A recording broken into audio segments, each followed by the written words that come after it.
Welcome back, everyone, to 1 Minute Recess, where we are breaking down all of the things happening here in Nevada and around the world. And there's a lot this week. So, Maria, want to bring us in? Yes, Annette. Hi. We, as we do every week, try to make sense of all of this and realize none of this is normal. Like some speech last night that happened. Boy, you want to start with the local lowdown on that? Because we have a lot. Yeah. We're just going to get right into it tonight. No jibber jabber. We're not even going to talk about the comments online. No Let's fluff. Get right in. Yeah. No fluff tonight. Mm-hmm. Yeah. Local lowdown. What's up in Nevada? Well, let's talk about it. First and foremost, there was a landmark decision by the United States Supreme Court this week saying, or last week, I don't know when the hell it was, feels like every day is an eternity right now, saying that Donald Trump's tariffs were illegal. Shocking. I'm shocked by this. And that Donald Trump's government, Donald Trump's administration, now owes businesses around Nevada, businesses around the country, and frankly, I think people, the American people, money, because we disproportionately footed the bill for the tariffs. Even though he said other people around the world were going to pay them, that is bullshit, friends. The United States citizens paid that. So there is now confusion that abounds because nobody knows how these refunds are going to go to corporations. So, Marie, you want to talk to us about that? Yeah. So for those that have been living under a rock, prices have gone up, not just across the country, but here. Thanks, Donald Trump. Yeah. Like, if you want to buy a shot glass at a gift shop anywhere in Vegas, it's gone up many percentage points. Taco, now Epking Cheese Tacos has gone up 5%. So people have already paid those increases. Those companies have already had to take on and take losses. So how are we all going to get that money? No one knows, because no president has been this reckless. And I can't believe I'm saying this, Justice Kavanaugh was right in his decision that in his opinion, saying, we don't know how this is going to work because we've never had to do this. And it's going to be very complicated.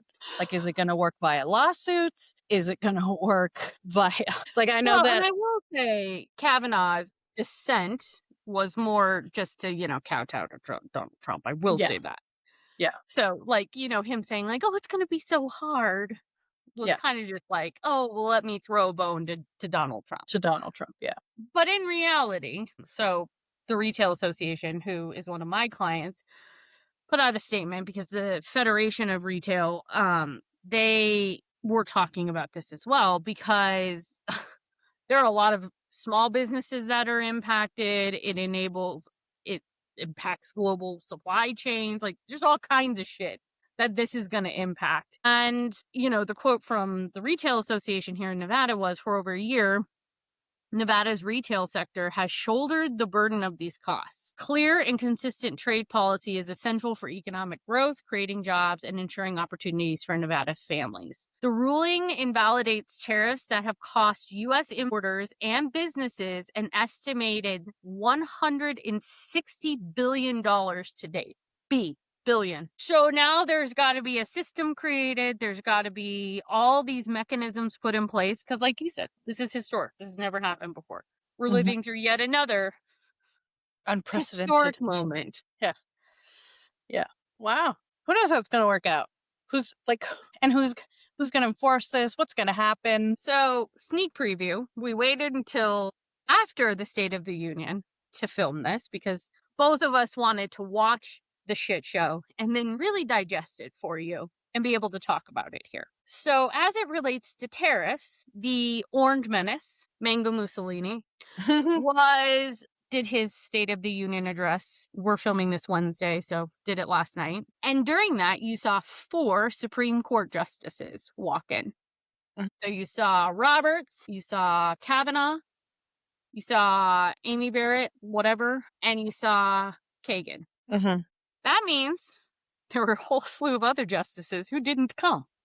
And it was because there was so much conversation and talk about what was Donald Trump going to throw a temper tantrum about, because these Supreme Court justices who he handpicked dared rule against Donald Trump on these illegal tariffs because they are illegal. The Supreme Court said so. And so during his speech, you saw him actually talk about and whine about the fact that they dared say that these tariffs were bad and that he was doing this inappropriately. And it's just fascinating. The whole thing is just fascinating to watch because imagine being the president of the United States, literally buying the Supreme Court, being the right wing, buying the Supreme Court, and then having them rule against you.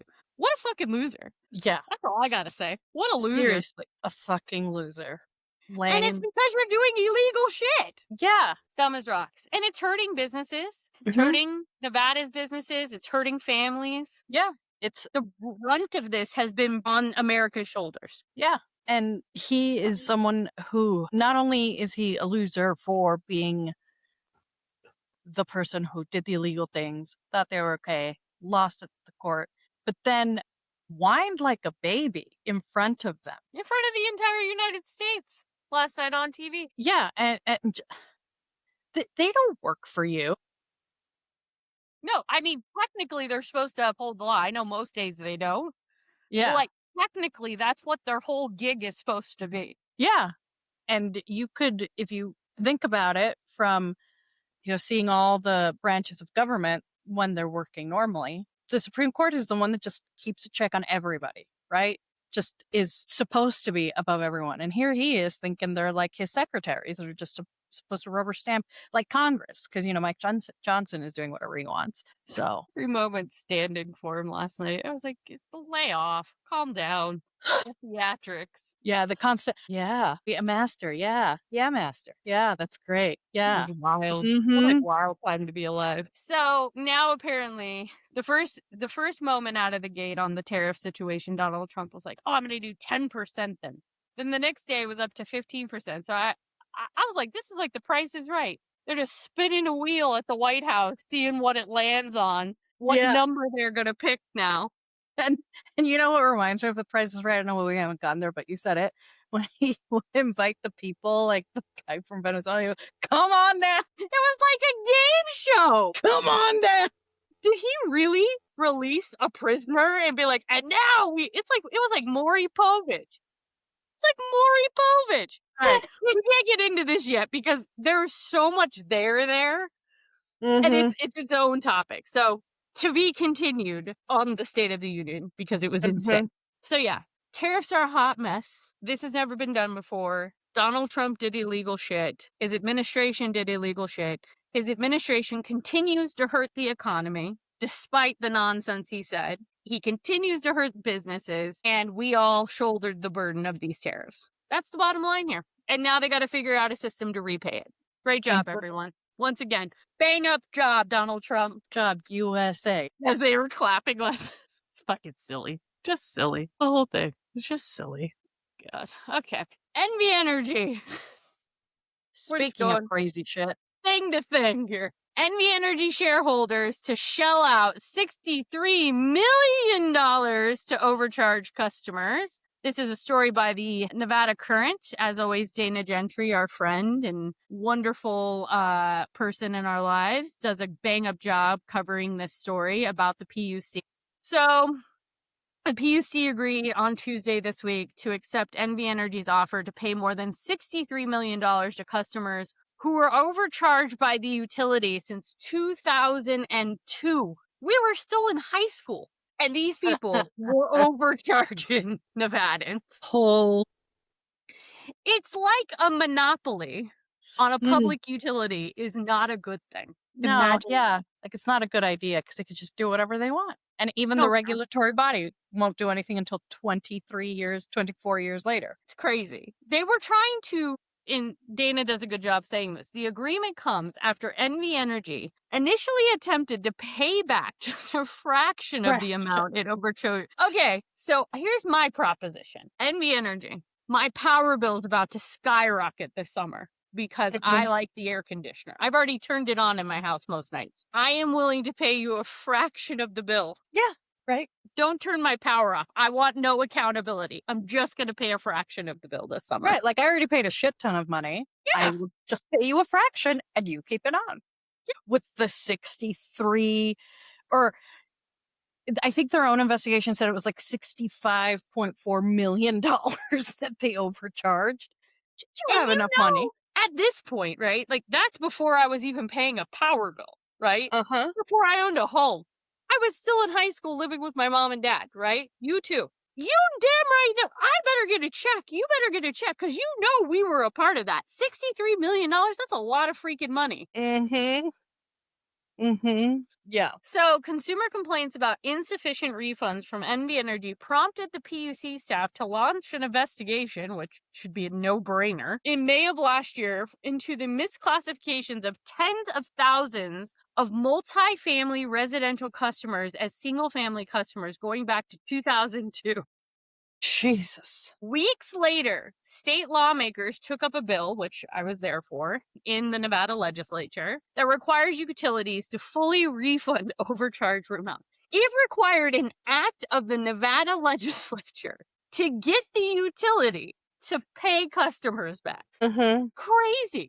Just do the right thing. Just do the right thing. Just do the right thing. You've been caught red-handed. Like, the PR on this is horrible for them. Yeah, exactly. They just like come to the table and made a real deal from the beginning, maybe the penalty would have been this harsh. Yeah, exactly. And I really got to shout out Chispa, Nevada, who's quoted on here, their program director, Audrey, who said if it wasn't for customers going to these PUCN hearings, demanding some kind of accountability, Yep. and in between constantly talking about this, we know NV Energy and the PUC would do nothing.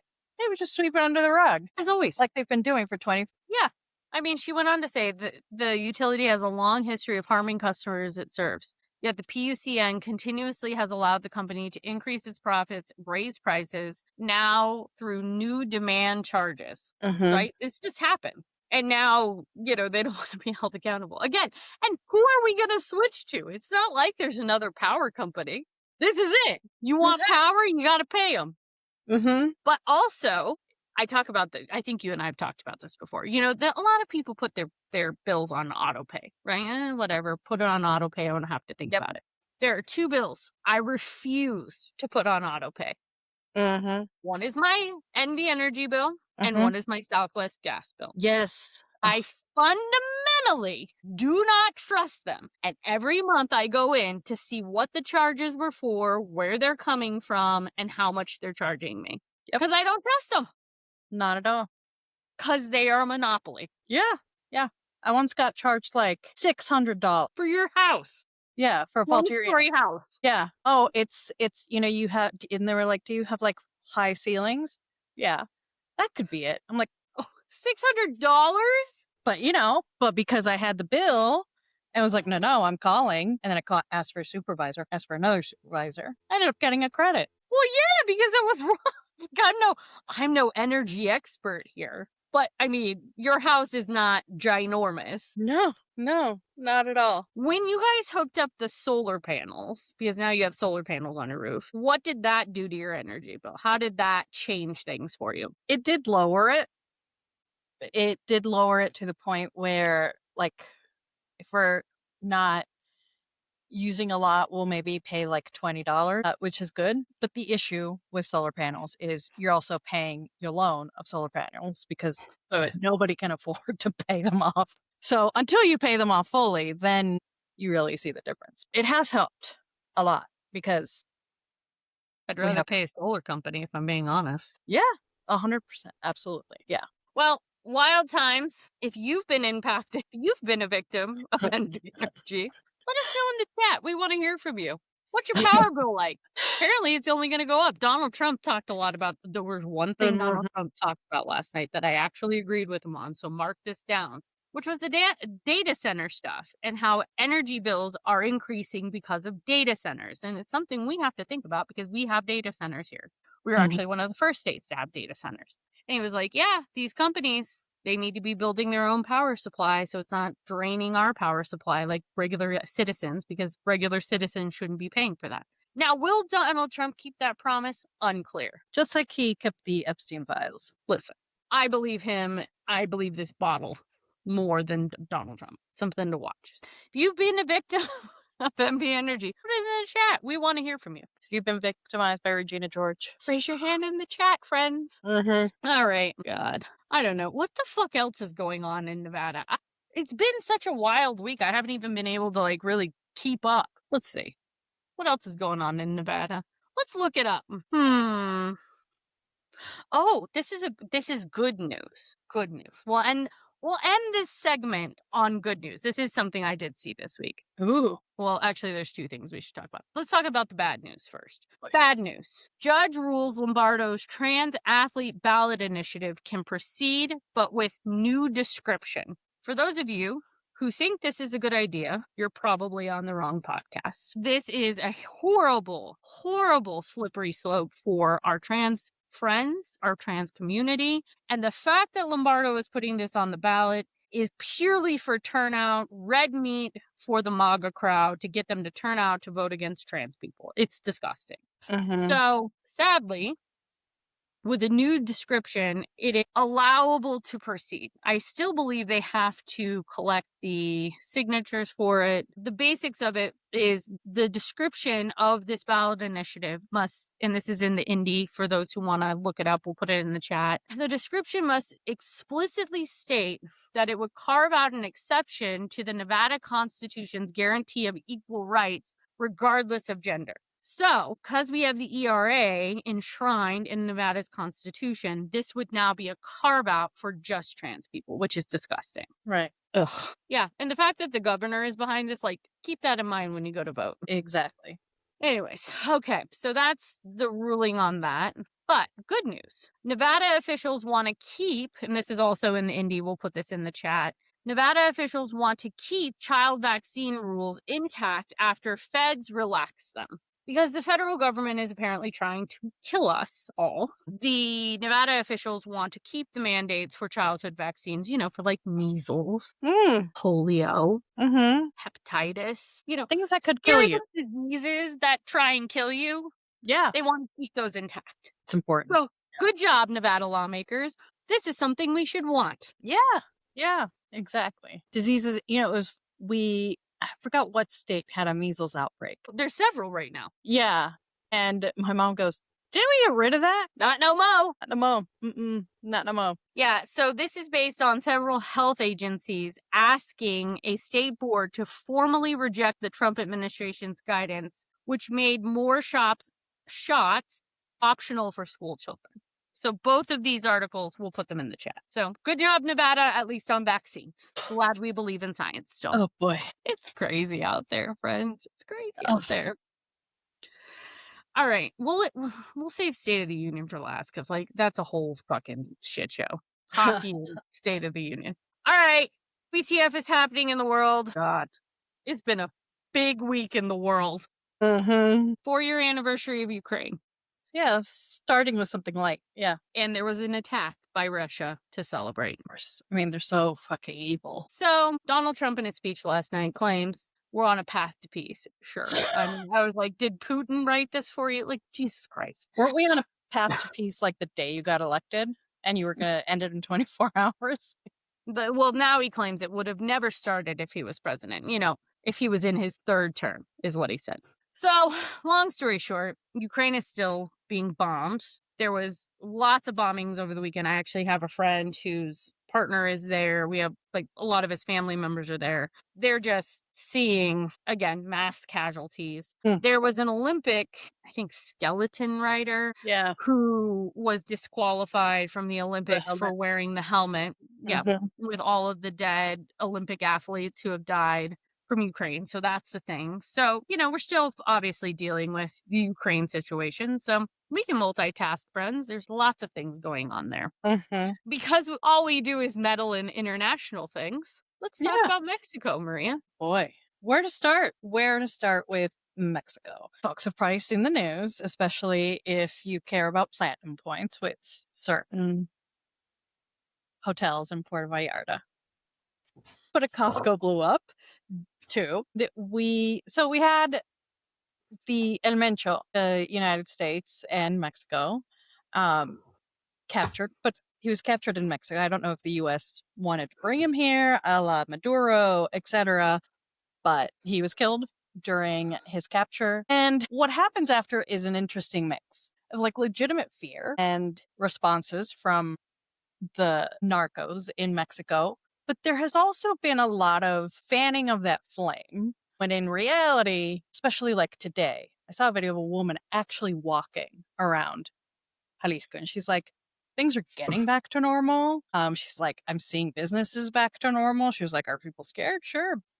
It isn't like some people are saying. And those some people tend to be the right-wing Trumposphere. One fascinating part of this that could be a part of this is one of Trump's best friends, the president of El Salvador, is pals with the cartels of Mexico. And he owns a lot of troll farms and a lot of the accounts that have been posting a lot of the, for example, videos of like movies about drug cartels going, look what's happening. And people are like, that's a movie. And so people are wondering and questioning how much of this is real, how much of this is legitimate fear, how much of this is the right wing trying to paint the situation like it's much, much worse than it was for obvious reasons, because we have had months of people going, the U.S. is a garbage can on fire.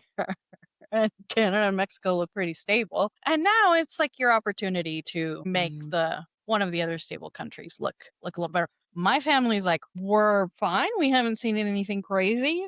Where they're at. And it's one of the places where they're like, things are starting. And they're like, no, it's not. So there was like legitimate fear, a lot of things that happened afterwards.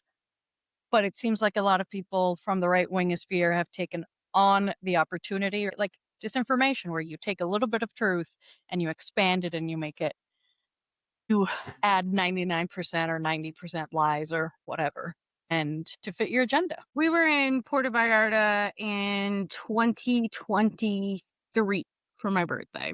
Many of the roads that we were on, driving ourselves, were the roads where the cartels were lighting shit on fire. Whatever.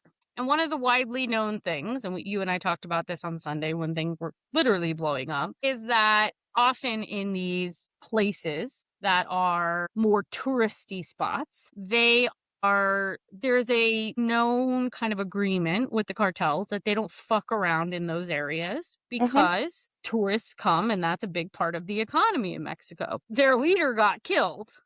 I'm not saying it justifies it, right? But like, that's why it happened. It wasn't like some random thing where the cartels went crazy. Yeah. And the U.S. was in there stirring the fucking pot as usual. Yeah. So all these Americans were like, oh my God, I'm trapped and it's so scary. I'm like, okay, first of all, just stay in your fucking hotel. Don't be a diva. Yes, it's scary. But at the same time, like, bro, don't be a diva. Yeah. Thank the staff. Yeah. Tip the staff and stay where you are. Yeah. Go get yourself a margarita. And I love the people hanging at the pool while the helicopters were flying. Yeah. Just sit. Even in that moment, the probability of the cartel coming to get you is very slim to none. Like, you don't matter to the cartel. You don't. Put out a text like, don't be out on the street, dummies. Yeah. No, just, and it's one of those things of how many times have there been shootings in the U.S. just randomly at a grocery store? Sports fans lit shit on fire and people couldn't, like get to their job or get to their home, or I don't know, New Year's Eve in Vegas. I was telling someone today, every time I've been to Mexico, and I've been there recently, still feel safe walking alone. Yeah. I've never felt unsafe there. The one time I did feel unsafe there was Nick and I were driving to another community. And there was a fucking cop trailing us because he saw white people. And I was like, okay, just don't break the rules. Just don't break the rules. Keep your hands engaged and don't break the rules. And dude didn't pull us over, but he followed us a long way. And I was like, if he pulls us over, we're just going to have to give him money. He was the rules.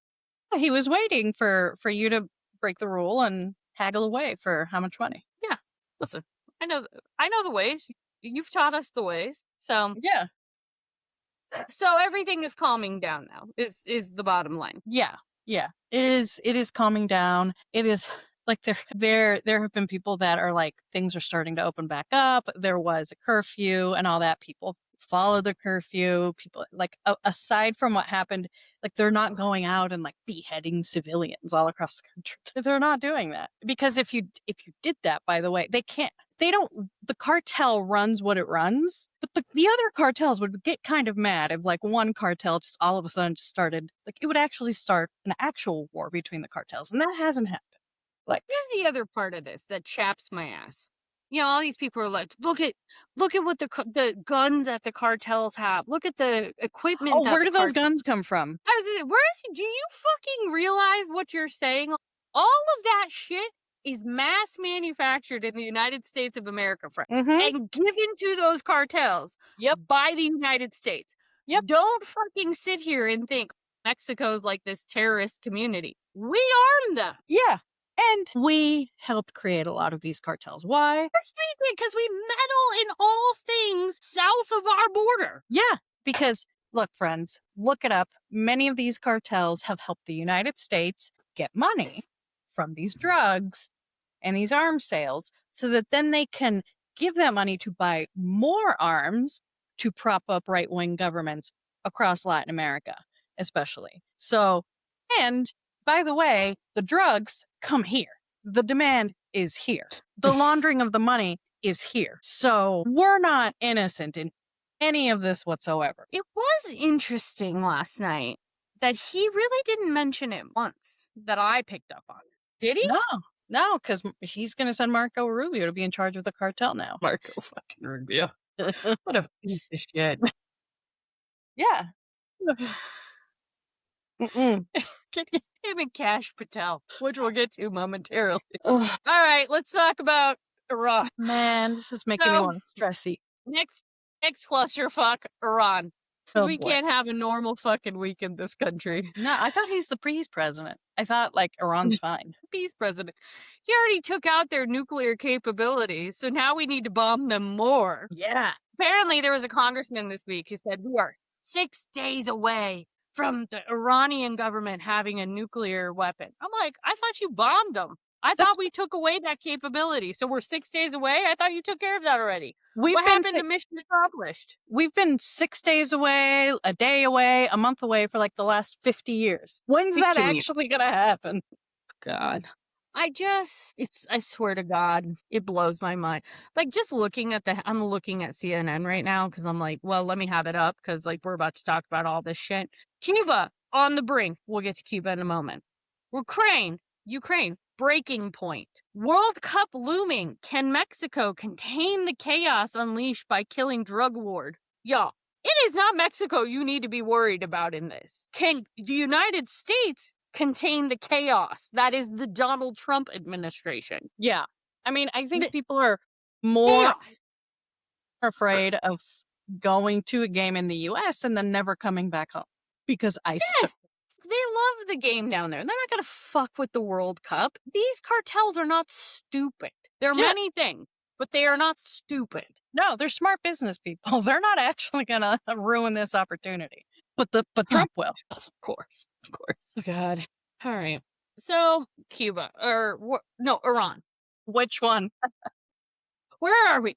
Top general tries to avoid conflict with Trump while preparing for possible war with Iran. That's the current headline on CNN. So it's a balancing act because you're balancing apparently with a freaking toddler and a drunk. Hegseth being the drunk. So it's saying that this general, Joint Chiefs General Dan Kane, has been drafting military options for potentially striking Iran. A steady stream of top officials from the Army, Navy, and Air Force have been quietly summoned directly to his office. Typically, sensitive military operations are debated in a highly fortified conference room in the Pentagon known as the Tank. But in an administration that is focused on avoiding leaks, Kane, who is also known for his intensive secrecy, worried that assembling top brass in the Defense Department's nerve center on very short notice would draw suspicion, according to several sources familiar with the matter. They literally cannot operate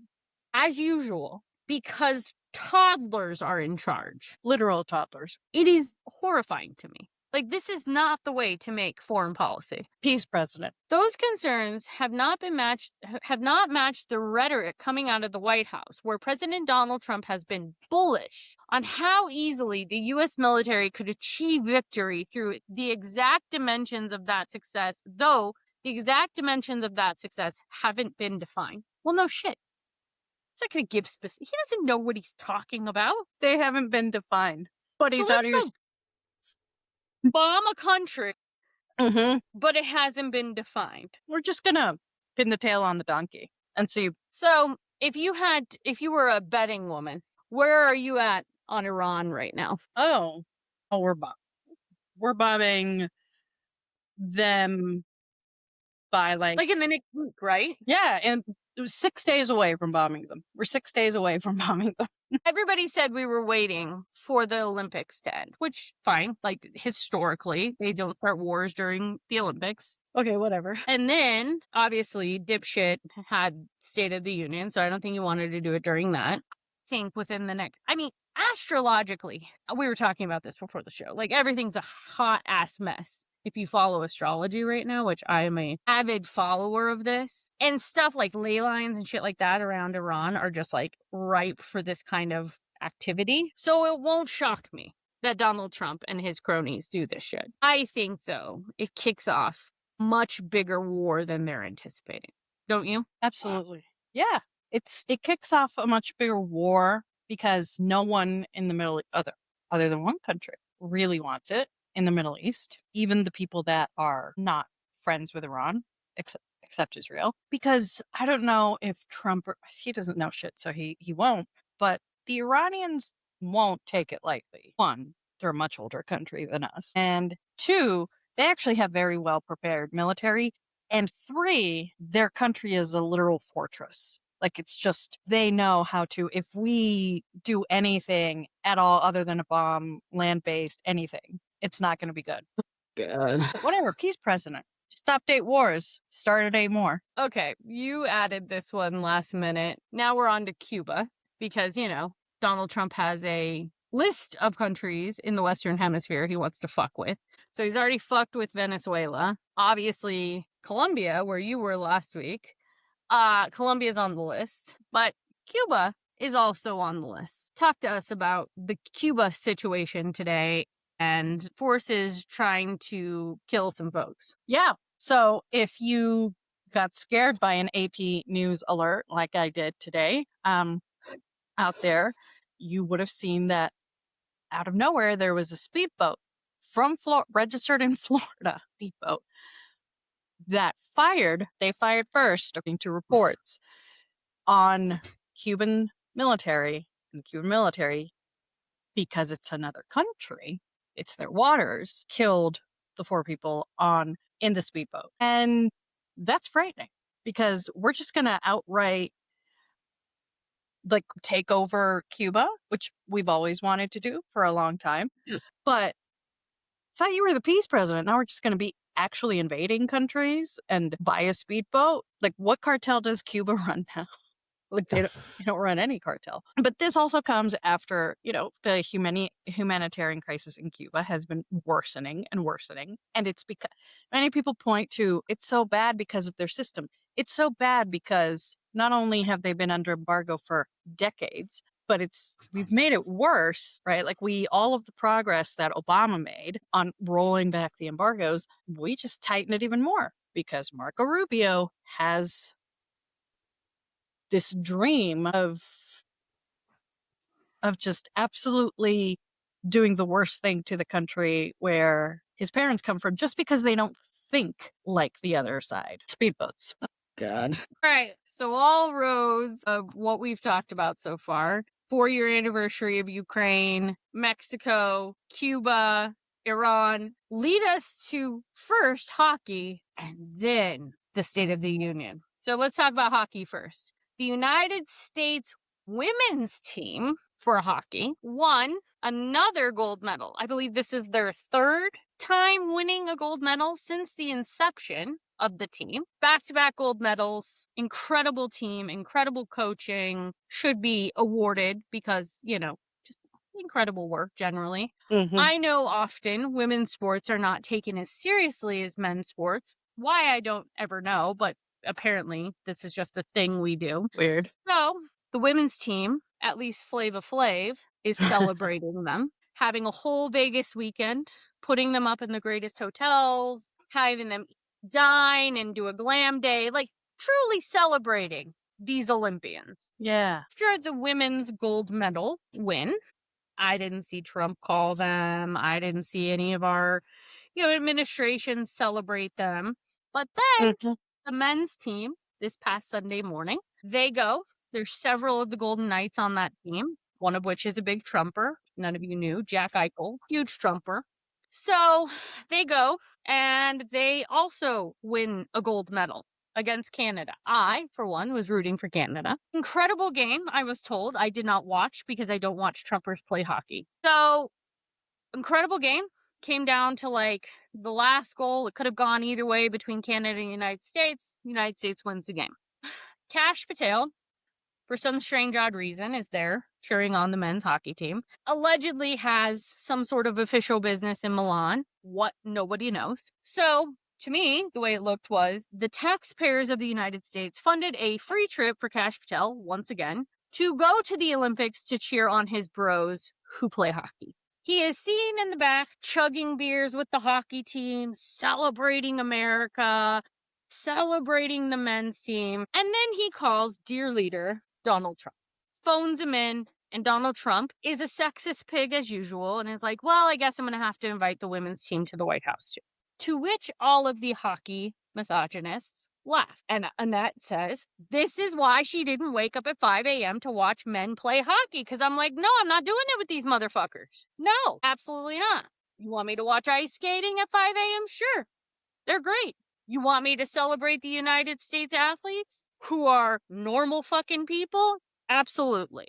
But I ain't celebrating a bunch of bros. I'm not doing it. So, Donald Trump makes a misogynistic comment, as per usual, as pigs do. And then the whole bro team laughs. Then they put them on a plane and fly them to the State of the Union. For what? Who knows? Other than, Donald Trump wants all the medals and all the awards, and these people are adjacent to a gold medal. I don't know. So they put them in a dining room at the White House and feed them Big Macs. Feed them Big Macs. This is what we're feeding gold medal Olympians who just won a gold medal. That's what winners eat, apparently, at the White House. And then they make them stand in a hallway for an hour while dipshit gets to the part about the hockey team. And then they come out the doors. The women have now declined the invitation by Donald Trump because they're like, fine, bro, you don't want us there. We're not coming. Also, that's weird at a State of the Union. And the hockey players come out in a row, wave like Miss America. He's going to give a Medal of Freedom to the goalie and does this like weird speech about making the bros vote for the goalie to get the Medal of Freedom. And then they go away. So this whole show around hockey turns into a thing because people, women especially, were pissed off that that Donald Trump was a misogynist as usual, and all of the hockey bros laughed. Now, to their credit, like 6 of the players who are on the men's team decided, hey, we're not going to be a part of this. We're not going to go. Wise decision. Some of the idiots on that team doubled down and were like, get why everything has to be so political. Because, bro, you were a misogynist. So that kind of encapsulates the State of the Union, which happened for Donald Trump this week. At one point, he would describe a person's horrific injury and then parade them out and be like, you get an award, you get an award, you get an award. And then Maury Povich, the guy from Venezuela, where we apparently pulled him out of jail and then surprised his niece with his appearance. Come on down! There was a whole Maury Povich moment where we welcomed a newly released prisoner from Venezuela to be reunited with his niece. And didn't he say, I'm sure you're going to be very happy together? They didn't just get married. Yeah, I'm sure you're going to be very weird moments. There was a few. So he talked a lot about beautiful children. You and I were texting a lot about this. There were many, many moments where he said, oh, these children were so beautiful. Probably not the right time. to talk about beautiful children because Epstein files, and he's in them a whole bunch. Let's look at some of the highlights from my texting conversations, because there were a few highlights that I was just like, did he really just fucking say that? Hold on.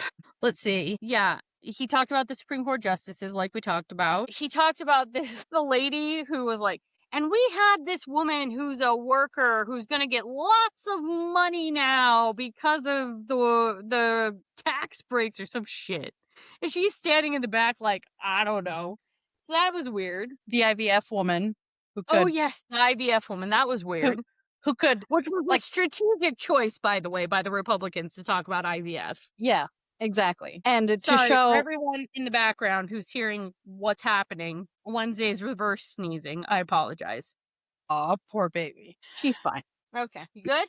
You good? What else happened? He also talked about, like, a driver who killed somebody because they were from a foreign country. Like, bro, I drive in foreign countries all the time. Yeah, how many American drivers have killed anyone? Well, he was like, he's undocumented and he can't read the signs. I'm like, what?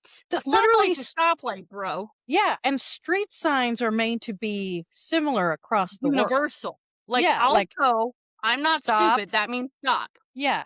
The yellow diamond. That's how you know he doesn't drive anywhere. That he couldn't read the signs. I mean, it was You truly... can't read. The thing that really blew my mind was like the veteran who came out, who was part of the mission. It was, which mission was it? The one for Maduro, I believe, where they kidnapped the president.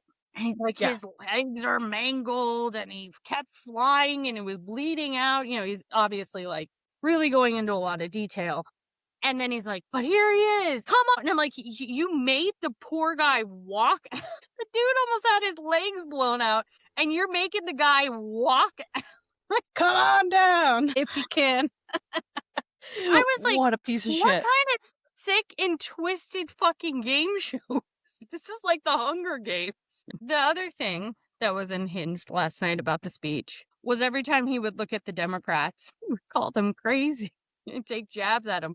And they all just sat there like, I mean, Al Green, he was a hero as usual and had a sign that said black people are not apes. So that, and got thrown out for it. But of course, a hero as usual. And there were a couple times where some of the congresswomen from the Midwest let him have it. But for the most part, people didn't say anything. They just didn't react. They didn't stand. They didn't clap. They just didn't react, which was what he wanted. And that pissed him off, I think, more, which was a good thing. So there's a whole fact-checked State of the Union speech that CNN put out. We'll put that in the chat. There was a lot of people, like I said, there was a lot of times where he called the Democrats crazy. He talked a lot about the 250th anniversary of the United States of America. He talked about the SAVE Act. Again, the SAVE Act is not the SAVE Act. It's a bad thing about voter ID and making it harder for people to vote. And then he accused the Dems of cheating, which just sets up the narrative. Like if a Democrat wins, they must have cheated to win. So that's the whole thing. And in the same speech said, this should have been my third term. Literally said that out loud. He also said, today our border is secure. The border today, multiple times, our spirit is restored. Inflation is plummeting. Incomes are rising fast. And the roaring economy is roaring like never before. And our enemies are scared. Because that's all fucking normal shit to say. I love that the facts do not corroborate the suggestion that Trump has presided over a massive economic boom since returning to office in January 2025. No shit. America is respected again, perhaps like never before. Who, pray tell, respects us? Who? Tell me one. No one. Probably not even Maloney. I love the fact check on this. It is not possible to fact check these kinds of statements. Trump says them all the time. That doesn't make it real. The other part of this was it's not possible to fact check this. We now have the strongest and most secure border in American history by far. That is not true. No. Here's the other one. This was one of my other favorites. In the past 9 months, zero illegal aliens, which we don't love that term, have been admitted to the United States. But we will always allow people to come in legally. People that will love our country and work hard to maintain our country. Bitch. What? Like undocumented people don't love this country? God, the whole fucking point of them coming here is because they want to have a better life and love this country. Half and the work time, hard. they love this country more than I do. Mm-hmm. Far more loyal. The immigrant population that I have been working with, that I have the privilege of working with, when you have them talk about the United States of America, 9 times out of 10, they're going to say, this place saved me. This place is wonderful. And then you got my ass over here like, yeah, but it's got a lot of problems. And they're always like, yeah, but it doesn't have the problems we have. I can live a life here. They love this country more than most Americans do. That is a crazy ass, racist, shitty thing to say about immigrants. Ugh, they definitely love it more than Trump does. Yeah, and I love the fact check on this. The reality, though, is far more complicated, as many immigrants going through the legal process in the United States of America have been swept up as part of his immigration enforcement crackdown. Exactly. Like, not only have you captured legal immigrants, but you've, like our congresswoman from the Midwest were trying to say, you've killed Americans. So where is the part where you're actually dealing with the people from the mental institutions and the prisons? Or the rapists or the criminals and all these other people that he claims are coming here. Insanity. Yeah. Racism. Gasoline, which reached a peak of over $6 a gallon in some states. Under my predecessor, it was quite honestly a disaster. It is now below $2.30 a gallon in most states, and in some places, $1 a gallon.